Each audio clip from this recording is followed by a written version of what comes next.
Class 10th इस video के अंदर हम देखेंगे चैप्टर 10 सर्कल्स के एक्सरसाइज 10.2 के क्वेश्चन नंबर 9 और इससे आगे के क्वेश्चंस। तो क्वेश्चन नंबर 9 में हमें दिया है in figure X Y and X dash Y dash are two parallel tangents to a circle with centre O.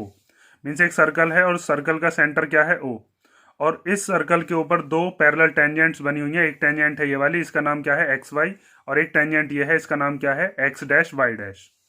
And another tangent A B with point of contact C, और एक tangent यहाँ पर बनी हुई है जिसका नाम है ए बी, और यहाँ पर पॉइंट ऑफ कॉन्टेक्ट कौन सा है सी। इंटरसेक्टिंग एक्स वाई एट ए, ये वाली जो टेंजेंट है ए बी, ये एक्स वाई को कौन से पॉइंट पर टच कर रही है, इंटरसेक्ट कर रही है ए पॉइंट पर। And X dash Y dash at B, और ये ए बी वाली जो टेंजेंट है ये एक्स डैश वाई डैश वाली टेंजेंट को कहाँ पर टच कर रही है या इंटरसेक्ट कर रही है बी पॉइंट पर। Prove that angle A O B equal to 90 degree. हमें ये वाला जो एंगल है ये कितने डिग्री का लेके आना है, 90 डिग्री का। ये वाला एंगल हमें 90 डिग्री का प्रूव करना है। तो इसको प्रूव करने के लिए हम क्या काम करेंगे इसके अंदर, कि हम पहले इस ओ सी को करेंगे ज्वाइन, और ओ सी को ज्वाइन करने के बाद इसके अंदर हम दो ट्राइंगल्स को करेंगे कॉन्ग्रेंट। ओ सी से जब आप इसको ज्वाइन कर दोगे, ऐसे अपने ज्वाइन कर दिया, तो यहाँ पर दो ट्राइंगल है, एक है ए ओ पी और एक है ए ओ सी। इन दोनों ट्राइंगल्स को हम कॉन्ग्रेंट करेंगे, और उसके बाद ये वाला जो एंगल है, मान लीजिए इसका नाम मैं दे देता हूँ एंगल 1, इसका नाम दे देता हूँ एंगल 2, यहाँ पर ये एंगल 3 और ये वाला एंगल कौन सा हो गया, एंगल 4। तो इन दोनों ट्राइंगल्स को कॉन्ग्रेंट करके हम लेके आएंगे एंगल 1 किसके इक्वल, एंगल 2 के इक्वल। सिमिलरली एंगल 3 किसके इक्वल आ जाएगा, एंगल 4 के इक्वल। ठीक है, इन दोनों ट्राइंगल्स को कॉन्ग्रेंट करके उसके बाद इन चारों के चारों एंगल्स का सम कितना होगा, 180, क्योंकि ये पी क्यू क्या है, एक डायमीटर है, सेंटर से होती हुई ये लाइन जा रही है। तो पी क्यू जब डायमीटर है तो इन चारों एंगल्स का सम कितना होगा, 180 डिग्री, क्योंकि यहाँ पर ये क्या बना रहे हैं, स्ट्रेट एंगल। उसके बाद हम एंगल 1 को रिप्लेस कर देंगे एंगल 2 से, और एंगल 4 को रिप्लेस कर देंगे एंगल 3 से।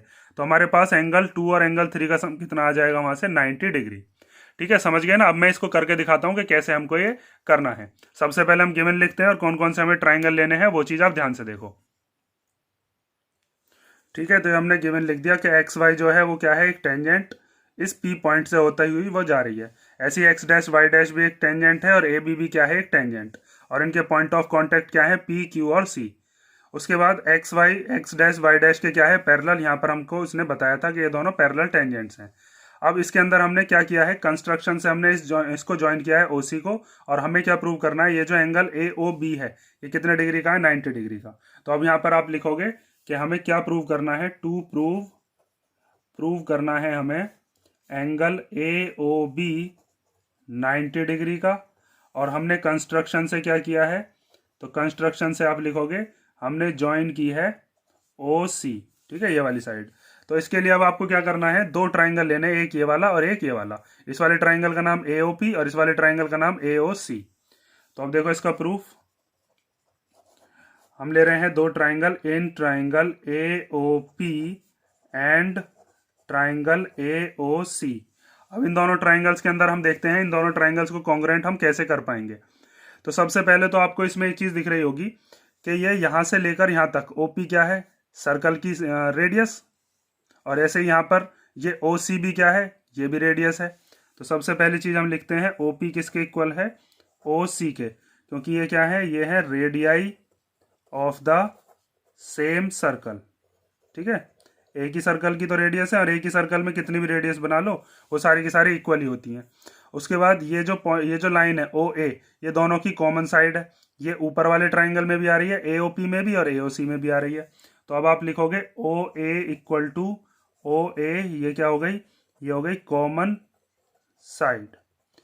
अब तीसरी चीज और हमें ढूंढनी है, तो तीसरी चीज के लिए हम क्या काम करते हैं, देखो आपने जो थ्योरम 10.2 पढ़ी है उसमें अगर एक्सटर्नल पॉइंट से कोई टेंजेंट डाली जाती हैं तो वो दोनों टेंजेंट्स इक्वल होती हैं। तो इस ए पॉइंट से ये जो टेंजेंट डली हुई है ए पी, ये किसके इक्वल होगी, ए सी के इक्वल। तो ए पी तो आ जाएगी इस वाले ट्राइंगल में, और ए सी आ जाएगी इस वाले में, ए ओ सी में। ए पी जो हो गई ये इस वाले ट्राइंगल में आ गई ए ओ पी में, और ए सी किस में आ गई, ए ओ सी वाले ट्राइंगल में। तो अब आप इसके आगे क्या लिखोगे कि ए पी किसके इक्वल है, ए सी के।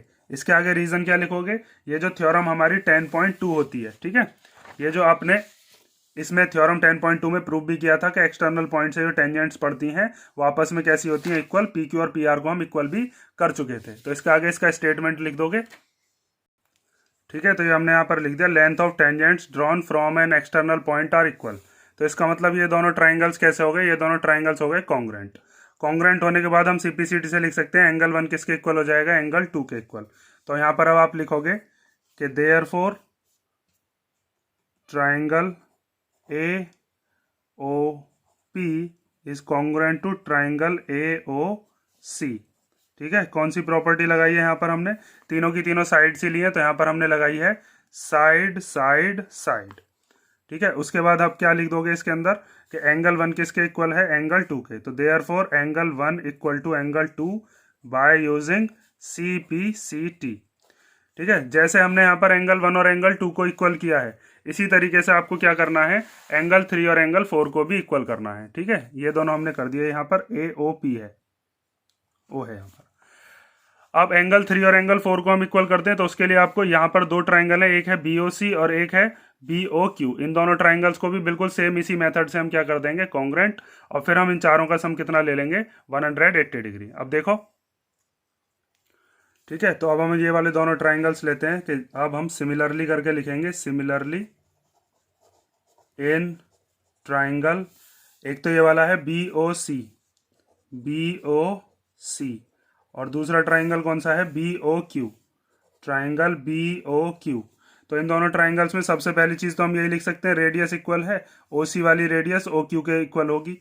तो सबसे पहले हम लिखते हैं कि ओ क्यू इक्वल टू क्या है, ओ सी, क्योंकि ये क्या है, ये है radii of the same circle. ठीक है, जैसे हमने ऊपर वाले इन दोनों ट्राइंगल्स के अंदर कौन कौन सी लिखी थी, ओ सी और ओ पी, सेम सर्कल। उसके बाद दूसरी चीज ओ बी क्या हो जाएगी, दोनों ही ट्राइंगल्स में, इन दोनों ट्राइंगल्स में ओ बी हो गई कॉमन। तो दूसरी चीज लिख देते हैं हम, O B equal to O B, ये हो गई कॉमन। ठीक है, और तीसरी चीज क्या लिखते हैं, देखो ये जो बी पॉइंट है, इस एक्सटर्नल पॉइंट से एक टेंजेंट तो ये जा रही है बी सी, एक ये जा रही है बी क्यू। तो हम लिख सकते हैं कि बी सी किसके इक्वल होगी, बी क्यू के इक्वल। ठीक है, और उसके बाद हमारे दोनों ट्राइंगल्स क्या हो जाएंगे, कॉन्ग्रेंट, और कॉन्ग्रेंट होने के बाद फिर हम 3 और 4 को इक्वल लिख देंगे। तो यहाँ से आप लिखोगे बी सी इक्वल टू क्या हो गया, बी क्यू, क्योंकि इसके लिए भी आप वही लिखोगे कि लेंथ ऑफ द टेंजेंट्स, लिख देता हूँ मैं ये चीज़। ठीक है, length of the tangents drawn from an external point are equal, means इस एक्सटर्नल पॉइंट से एक टेंजेंट ये है, एक टेंजेंट ये है। तो अब हम लिख सकते हैं दोनों ट्राइंगल्स हो गए कॉन्ग्रेंट। तो therefore triangle B O C is congruent to triangle B O Q. और कौन सी प्रॉपर्टी लगी है इसमें भी, साइड साइड साइड। उसके बाद आप लिख सकते हो एंगल 3 किसके इक्वल होगा, एंगल 4 के, by using C P C T. तो यहाँ पर हम लिखते हैं एंगल 3 इक्वल टू हो गया angle 4 by C P C T. उसके बाद आपको यहाँ पर एक चीज़ दिख रही होगी कि इन चारों एंगल्स का सम 1 2 3 4 का हम अगर करते हैं तो कितना बैठेगा, वो 180 डिग्री बैठेगा, क्योंकि यहाँ पर आपको एक स्ट्रेट एंगल मिल रहा है। तो यहाँ पर हम लिखते हैं कि now angle 1 plus angle 2 plus angle 3 plus angle 4 equal to कितना होगा, 180 डिग्री, क्योंकि ये चारों की चारों मिलके क्या बना रही हैं, ये बना रहे हैं स्ट्रेट एंगल ऑन डायमीटर, और उस डायमीटर का नाम क्या है, पी क्यू। ठीक है, क्योंकि वो कहाँ से होती हुई जा रही है, जो पी क्यू वाली लाइन है, पी क्यू वाली लाइन जा रही है हमारी ओ पॉइंट से, और ओ हमें क्या दिया था, ओ हमें दिया था सेंटर। तो ये पी क्यू डायमीटर हो गई, ऑन डायमीटर पी क्यू। उसके बाद अब इसको ध्यान से देखो, एंगल 1 हम एंगल 2 के इक्वल कर चुके हैं फर्स्ट वाले पार्ट में, जब हमने ये दोनों ट्राइंगल्स क्या किए थे, कॉन्ग्रेंट। तो हम यहाँ पर एंगल 1 को रिप्लेस कर लेते हैं किससे, एंगल 2 से। ये एंगल 2 पहले से ही है। ऐसे एंगल 3 और एंगल 4 भी इक्वल है, तो एंगल 4 को हम रिप्लेस कर लेते हैं एंगल 3 से। ठीक है, 4 की जगह पर 3 लिख दिया और 1 की जगह पर 2, इक्वल टू 180 डिग्री। ये दोनों कितने एंगल 2 हो गए, ये 2 एंगल 2 हो गए। ये कितने एंगल 3 है, ये 2 एंगल 3 हो गए। ठीक है, इनके आगे कुछ नहीं है तो 1 मान लेते हैं, और 1 और 1 कितना हो जाता है, 2, इक्वल टू कितना हो गया, 180 डिग्री। दोनों में से 2 कॉमन आ रहा है, तो यहाँ पर बचा angle 2 plus angle 3 equal to 180 degree. ये 2 इधर मल्टीप्लीकेशन का इधर शिफ्ट करो, तो ये हो जाएगा angle 2 plus angle 3 equal to 180 degree upon 2। 2 से इसको कैंसिल किया तो आया 90 डिग्री। तो angle 2 plus angle 3 equal to आ गया हमारे पास 90 डिग्री। और एंगल 2 और एंगल 3 को मिलाकर ही देखो, ये जो एंगल 2 और एंगल 3 है, इसको मिलाकर ही हमारा कौन सा एंगल बन रहा है, एंगल ए ओ बी। ठीक है, ए ओ बी के अंदर कौन कौन से एंगल आ रहे हैं, यही तो एंगल आ रहे हैं 2 और 3, इतना। तो इस 2 और 3 की जगह हम क्या लिख देते हैं अब, angle A O B equal to 90 degree, hence proved. ये हमारा प्रूव हो चुका है, जो हमसे एंगल प्रूव इसने कराने के लिए कहा था। यहाँ पर जहाँ पर आपने इसमें एंगल्स को रिप्लेस किया है, इसकी जगह पर आप लिख के दिखा सकते हो कि एंगल 1 किसके इक्वल है, एंगल 2 के, इसलिए रिप्लेस कर दिया, और एंगल 3 किसके इक्वल है, एंगल 4 के, इसीलिए यहाँ पर हमने ये रिप्लेस कर दिए हैं। ठीक है, ये हमारा क्वेश्चन नंबर कौन सा होगा, क्वेश्चन नंबर 9। अब हम देखते हैं इसे क्वेश्चन नंबर 10। और ये क्वेश्चन ध्यान से कर लेना, ये क्वेश्चन आपका कई बार पूछा जा चुका है। तो क्वेश्चन नंबर 10 देखो, इसमें हमें क्या दिया है, prove that the angle between the two tangents drawn from an external point to a circle is the supplementary to the angle subtended by the line segment joining the points of contact at the centre. तो बहुत simple सा question है ये। इसके अंदर हमें क्या बताया है कि अगर मान लीजिए कोई सर्कल है और उस सर्कल के ऊपर किसी एक एक्सटर्नल पॉइंट से टेंजेंट डाल दी जाए, एक टेंजेंट ये और एक टेंजेंट ये, ठीक है, और सेंटर के साथ यहाँ पर पॉइंट ऑफ कॉन्टैक्ट से इन लाइंस को कर दिया जाए ज्वाइन। तो ये वाला एंगल जो होगा, जो दोनों टेंजेंट्स के बीच में बन रहा है, और जो ये वाला एंगल है जो सेंटर पर बन रहा है, ये दोनों एंगल्स कैसे होंगे आपस में, सप्लीमेंट्री। मींस इन दोनों एंगल्स का सम कितना लेकर आना है, 180 डिग्री। तो बहुत सिंपल सा क्वेश्चन है, थ्योरम 10.1 में हमने पढ़ा है। मान लीजिए ऐसे इसका पॉइंट का नाम दे दिया मैंने O, यहाँ पर हो गया A पॉइंट, यहाँ पर हो गया B पॉइंट, और यहाँ पर क्या हो गया C पॉइंट। तो ये वाला एंगल और ये वाला एंगल तो 90 डिग्री के हो जाएंगे। क्यों हो जाएंगे 90 डिग्री के, क्योंकि इसके लिए आप थ्योरम 10.1 पढ़ चुके हो, जिसके अंदर हमने ये चीज़ करी थी कि tangent is perpendicular to the radius through point of contact. यहाँ पर पॉइंट ऑफ कॉन्टैक्ट है, ये टेंजेंट है, तो यहाँ पर ये 90 डिग्री के एंगल्स हो जाएंगे। उसके बाद ये ए सी बी ओ, ये पूरा का पूरा क्या है, क्वाड्रिलेटरल। इसके अंदर दो एंगल्स तो हो गए हमारे 90-90 के, तो 90-90 कितना हो गया, 180। तो ये दोनों कितने के बचेंगे, ये 180 के बचेंगे। बस इसको लिखने का तरीका आना चाहिए, वरना इसमें फ्री के नंबर मिलेंगे आपको। तो देखो इसको हम कैसे लिखेंगे, पहले गिवन, फिर टू प्रूव, और फिर इसका सॉल्यूशन देखते हैं। ठीक है, ये फिगर हमने बना ली। अब हम देखते हैं इसमें क्या हमें गिवन दिया है और क्या हमें प्रूव करना है। तो ध्यान से देखो इसको, बस इसको लिखने का जो तरीका है उसी पर आपको नंबर मिलेंगे। तो सबसे पहले हमें दिया है a circle with centre O. ठीक है, इस सर्कल का सेंटर क्या है, ओ, और इसके ऊपर टेंजेंट बनी हुई है एक ए सी और एक बी सी, या फिर सी ए और सी बी। और हमें दिया है टेंजेंट्स जिसका नाम है C A and C B from an external point, और उस एक्सटर्नल पॉइंट का नाम क्या है, वो एक्सटर्नल पॉइंट का नाम हमने ले लिया है सी। ठीक है, हमें प्रूव क्या करना है, ये वाला एंगल और इस वाले एंगल का सम कितना आना चाहिए, इन दोनों एंगल का सम आना चाहिए 180 डिग्री। तो अब टू प्रूव में लिखोगे, to prove angle A O B, angle A O B plus angle A C B, angle A C B equal to कितना आना चाहिए, 180 डिग्री। सप्लीमेंट्री का मतलब क्या होता है, दो एंगल्स का सम कितना आना चाहिए, 180 डिग्री। अब इसका प्रूफ देखो, बहुत सिंपल सा प्रूफ है। तो सबसे पहले हम लिखते हैं कि सिंस ये जो हमारे पास लाइन है सी ए, क्या है, C A is a tangent, C A is a tangent. ठीक है, तो देयरफॉर ये जो लाइन है ओ ए, ये परपेंडिकुलर हो जाएगी किसके ऊपर, सी ए के ऊपर। तो ओ ए इज परपेंडिकुलर टू सी ए, और इसके आगे इसका रीजन लिख दोगे। रीजन क्या है, रीजन ये है tangent is perpendicular to the radius through point of contact. Theorem 10.1 में हम ये चीज कर चुके हैं। तो इसका मतलब एंगल सी ए ओ, ये वाला एंगल कितने डिग्री का हो जाएगा, 90 डिग्री का। तो यहाँ पर हम लिखते हैं angle C A O equal to कितना हो गया, 90 डिग्री। उसके बाद यही चीज हमें नीचे की तरफ करनी है, यहाँ पर ये वाला एंगल भी कितने डिग्री का होगा, 90 डिग्री का। तो अब आगे देखो, अब यहाँ पर हम लिखते हैं since C B is a tangent, C B is a tangent. तो जब सी बी टेंजेंट है तो इसका मतलब ओ बी परपेंडिकुलर होगा सी बी पर। तो O B is perpendicular to C B, और इसके आगे यही वाली चीज हम लिख देते हैं। ठीक है, यही वाली थ्योरम हमने लिख दी। तो उसके बाद सी बी ओ, तो यहाँ पर हम लिख सकते हैं angle C B O equal to कितने डिग्री का होगा, 90 डिग्री का। तो एक एंगल यहाँ से हमारे पास 90 डिग्री का आ चुका है, एक यहाँ से ये वाला 90 डिग्री का आ चुका है। अब आपको क्या करना है, यहाँ पर ये जो दिख रहा है हमें, ये क्या है, क्वाड्रिलेटरल। तो नाउ इन क्वाड्रिलेटरल, जिसका नाम क्या है, ACBO, ये क्वाड्रिलेटरल है। यहाँ पर क्या है, ये क्वाड्रिलेटरल, ठीक है, ACBO। तो इसके चारों एंगल्स का सम कितना होगा, 360 डिग्री। तो चारों एंगल्स कौन कौन से हैं, एक तो ये वाला है, तो सबसे पहले तो इसका नाम लिखते हैं CAO। तो एंगल CAO प्लस इस वाले एंगल का नाम क्या है, AOB।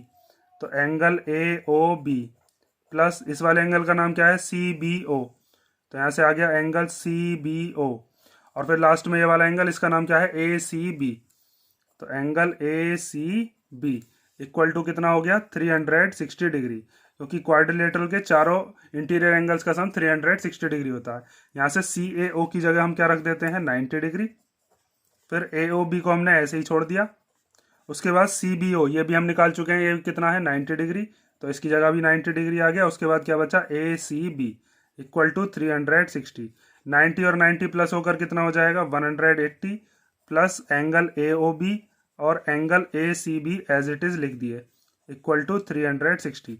ये 180 इधर प्लस का, इधर आएगा तो क्या हो जाएगा, माइनस का।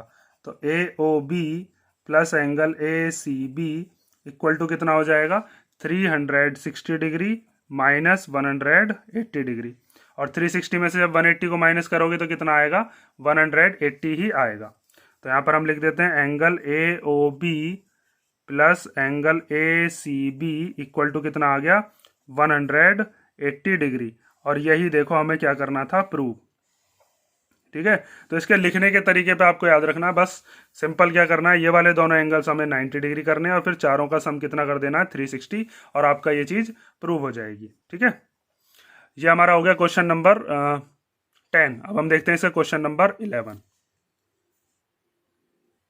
अब हमें क्वेश्चन नंबर 11 दिया है, prove that the parallelogram circumscribing A circle is a rhombus. Means अगर किसी पैरेललोग्राम के अंदर सर्कल बना दिया जाए तो वो जो पैरेललोग्राम होगा वो रोम्बस होगा। ये चीज़ हमें प्रूव करके दिखानी है। तो देखो मैं इसकी आपको फिगर बना के समझाता हूँ कि इस क्वेश्चन में क्या पूछ रहा है और हमें कैसे सॉल्व करना है। ठीक है, तो सबसे पहले हमारे पास ये पैरेललोग्राम है। इस पैरेललोग्राम का नाम क्या दे दिया मैंने, ABCD। और जहां पर सर्कल टच कर रहा है उन पॉइंट्स के नाम क्या दे दिए, उन पॉइंट्स के नाम हो गए PQR और S। ठीक है, तो देखो ऐसा क्वेश्चन हमने क्वेश्चन नंबर 8 भी किया था, बस उसी में ही थोड़ा हमें एक्स्ट्रा इस क्वेश्चन में पूछा है। तो इसके अंदर हमें ये रोम्बस प्रूव करना है। तो रोम्बस कैसा होता है, रोम्बस वो होता है जिसकी चारों साइड्स कैसी होती हो, इक्वल। मीन्स हमें AB, BC, CD और DA इन चारों को हमें इक्वल प्रूव करके लाना है। और ये कैसे होगा, तो सबसे पहले आपको इसमें एक चीज तो हमें गिवन ही है कि ये पैरेललोग्राम है, तो इसका मतलब AB किसके इक्वल है, DC के इक्वल या फिर CD के इक्वल, और AD किसके इक्वल है, BC के इक्वल। तो ये चीज तो इसने हमको जब ये वर्ड दे दिया इसी चीज से प्रूव हो गई। बस हमको क्या काम करना पड़ेगा, दो एडजेसेंट साइड्स को और कॉमन को इक्वल करना पड़ेगा। मीन्स AB को किसके इक्वल कर देते हैं हम, BC के इक्वल, या फिर AB को किसके इक्वल कर देते हैं, AD के इक्वल। अगर दो एडजेसेंट साइड्स इक्वल हो जाती हैं तो फिर हमारा ये चीज रोम्बस प्रूव हो जाएगी। देखो ऐसा क्वेश्चन नंबर 8 भी हमने किया था, जिसके अंदर अपोजिट साइड्स को हमने क्या किया था, इक्वल। AB को CD के इक्वल, AD को BC के इक्वल। तो कुछ कुछ ये इसके जैसा ही है, बस इसमें ही थोड़ा सा एडिशनल और हमें सॉल्व करना है। तो सबसे पहले जिसमें हम गिवन लिखते हैं और फिर उसके बाद क्या प्रूव करना है वो लिखते हैं। तो देखो सबसे पहले हम लिखते हैं गिवन क्या है। हमें बताया है कि एक सर्कल है और इस सर्कल का सेंटर क्या मान लेते हैं, मान लीजिए इस सर्कल का सेंटर है O, और ABCD क्या है, एक पैरेललोग्राम। तो यहाँ पर आप लिखोगे हमें दिया है a circle circum with centre O and a parallelogram. एक पैरेललोग्राम जो दिया है जिसका नाम क्या है, ABCD। ठीक है, विच टचेज द सर्कल, जो कि सर्कल को टच कर रहा है। कौन कौन से पॉइंट पर, PQR और S पर। which touching the circle at points P, Q, R and S। ठीक है, ये चीज हमने लिख दी। उसके बाद हमें क्या प्रूव करना है कि ABCD क्या है, एक रोम्बस। तो यहाँ पर आप लिखोगे टू प्रूव क्या करना है, ABCD इज ए रोम्बस। ठीक है, अब देखो इसका प्रूफ हम कैसे करेंगे। सबसे पहले तो आपको इसमें ये चीज़ ही लगानी है कि ए पी को ए एस के इक्वल लिखेंगे, क्योंकि यहाँ पर एक्सटर्नल पॉइंट से जब भी हम कोई टेंजेंट डालते हैं तो उन टेंजेंट्स की लेंथ जो होती है वो इक्वल होती है। ए पी ए एस के equal, B P B Q के equal, C R C Q के इक्वल और डी आर डी एस के इक्वल। उसके बाद हम क्या काम करेंगे, ए बी को सी डी के इक्वल लिख देंगे और ए डी को बी सी के इक्वल लिख देंगे। ठीक है, ये जो चीज़ है ये हम क्वेश्चन नंबर 8 में भी कर चुके हैं। और साथ में अपोजिट साइड्स जो होती हैं पैरेललोग्राम की वो इक्वल भी होती हैं, ये भी चीज़ हमसे बता दी। और इनका सम हम इससे चीज़ से लेकर आएंगे। तो यहाँ पर देखो अब इसका प्रूफ। तो सबसे पहले हम लिखते हैं कि since A B C D is a parallelogram, A B C D is a parallelogram. और जब ये पैरेललोग्राम है तो ए बी किसके इक्वल हो जाएगा, ए बी इक्वल टू हो जाएगा सी डी, और ए डी किसके इक्वल हो जाएगा, बी सी के, A D equal to B C. इसके आगे इसका रीजन लिख के दिखाओगे कि साइड्स, अपोजिट साइड्स, इसके आगे लिख दोगे यहाँ पर opposite sides of parallelogram are equal. ठीक है, ये चीज हमने लिख दी। अब इसके आगे देखो, अब हमें क्या करना है, सिंपल, ये ए पॉइंट है एक्सटर्नल, तो यहां से ए एस और ए पी इक्वल हो जाएंगी। तो नाउ अब हम लिखते हैं कि ए एस इक्वल टू क्या होगी, ए पी। और इसमें एक चीज और याद रखना कि जैसे मैंने आपको क्वेश्चन नंबर 8 में बताया था, अपोजिट साइड्स जो हैं, जैसे ए पी है तो ए पी के साथ में कौन सी वाली साइड आनी चाहिए, इधर बी पी। तो हम इसको ऐसे लिखते हैं कि ए पी किसके इक्वल है, ए एस के। उसके बाद बी पी किसके इक्वल है, बी क्यू के। इसका रीजन अभी मैं इसके आगे लिख दूंगा, जो कि हमने क्या लिखा था, length of tangents drawn from an external point to a circle are equal. तो बी पी इक्वल टू क्या हो जाएगा, बी क्यू। और अब ए पी और बी पी को जब जोड़ोगे तो क्या बन जाएगा, ए बी बन जाएगा। ठीक है, सिंपल है। तो अब यहाँ से सी वाले पॉइंट से यहाँ तक ये कौन सी होगी टेंजेंट, सी आर, किसके इक्वल हो जाएगी, सी क्यू के।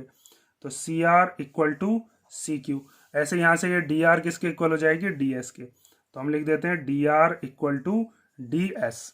ठीक है, इसके अब हम रीजन लिख देते हैं कि ये दोनों ये जो चारों की चारों हैं ये क्यों इक्वल हैं।